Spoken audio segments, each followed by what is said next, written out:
My dear friends, welcome in vision chemistry classes. आज की class में पढ़ेंगे रसायन शास्त्र कक्षा 12वीं के अध्याय जैव अणु से प्रश्न पढ़ेंगे। संयुग्मित प्रोटीन क्या हैं, इनके उदाहरण लिखिए।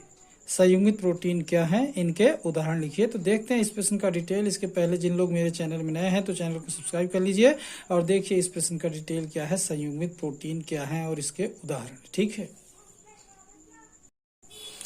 तो देखिए यहाँ पर देखते हैं संयुग्मित प्रोटीन का आंसर देख रहे हैं। देखिए, ऐसे प्रोटीन जो जल अपघटन करने पर, ध्यान देना, ऐसे प्रोटीन जो जल अपघटन करने पर अल्फा एमिनो अम्ल के साथ साथ ऐसा अणु भी देते हैं जो एमिनो अम्ल नहीं होता। ध्यान दें, ऐसे प्रोटीन जो जल अपघटन करने पर अल्फा एमिनो अम्ल के साथ साथ ऐसा अणु भी देते हैं जो एमिनो अम्ल नहीं होता, अर्थात अप्रोटीन भाग देते हैं। मतलब प्रोटीन के साथ साथ अप्रोटीन भाग भी देते हैं। इस अप्रोटीन भाग को प्रोस्थेटिक समूह कहते हैं। यह समूह प्रोटीन की जैव प्रक्रियाओं को नियंत्रित करते हैं। इस समूह को अलग कर देने से इनकी क्रिया करने की क्षमता समाप्त हो जाती है। ध्यान रखना, अगर इस समूह को अलग कर दिया जाए तो प्रोटीन के क्रिया करने की क्षमता क्या होती है, समाप्त हो जाती है। इस प्रकार के प्रोटीन संयुग्मित प्रोटीन कहलाते हैं। एक बार फिर से देखिए, ऐसे प्रोटीन जो जल अपघटन करने पर अल्फा एमिनो अम्ल के साथ साथ ऐसा अणु भी देते हैं जो एमिनो अम्ल नहीं होता, अर्थात अप्रोटीन भाग देते हैं।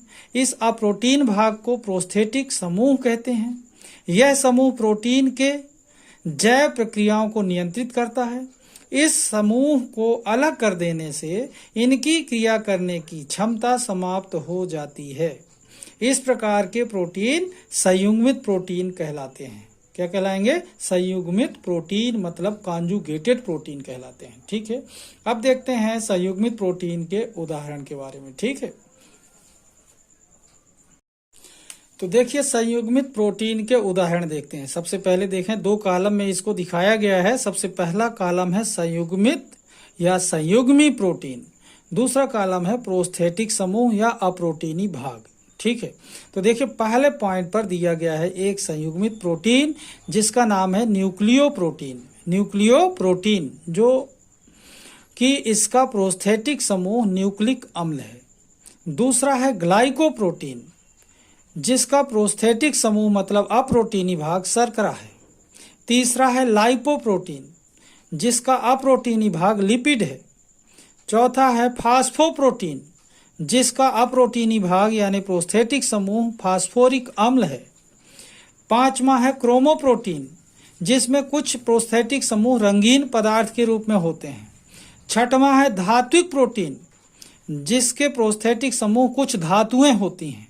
ठीक है, इस प्रकार देखा आपने संयुग्मित प्रोटीन क्या है। एक बार फिर से समझिए, न्यूक्लियो प्रोटीन प्रोस्थेटिक समूह न्यूक्लिक अम्ल, ग्लाइकोप्रोटीन प्रोस्थेटिक समूह शर्करा, लाइपोप्रोटीन प्रोस्थेटिक समूह लिपिड, फास्फोप्रोटीन प्रोस्थेटिक समूह फास्फोरिक अम्ल, क्रोमोप्रोटीन प्रोस्थेटिक समूह रंगीन पदार्थ, धात्विक प्रोटीन प्रोस्थेटिक समूह धातुएं।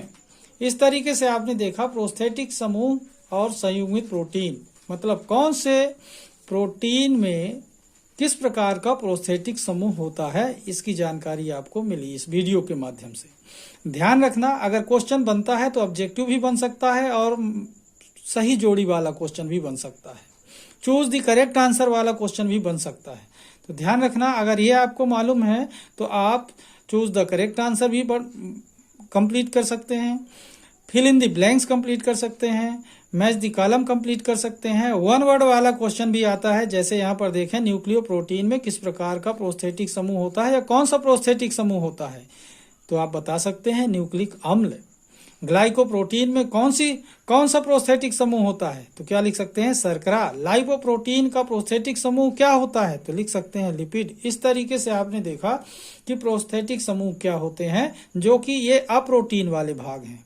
मतलब प्रोटीन के साथ साथ अप्रोटीन वाला भाग जब प्रोटीन में जुड़ा रहता है तो उसे कहते हैं संयुग्मित प्रोटीन, कॉन्जुगेटेड प्रोटीन।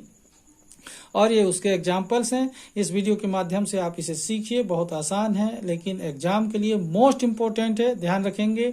JEE और नीट के लिए भी बहुत उपयोगी है ये, ठीक है।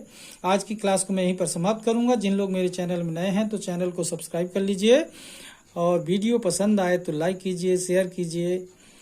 तब तक के लिए धन्यवाद। जय हिंद, जय भारत।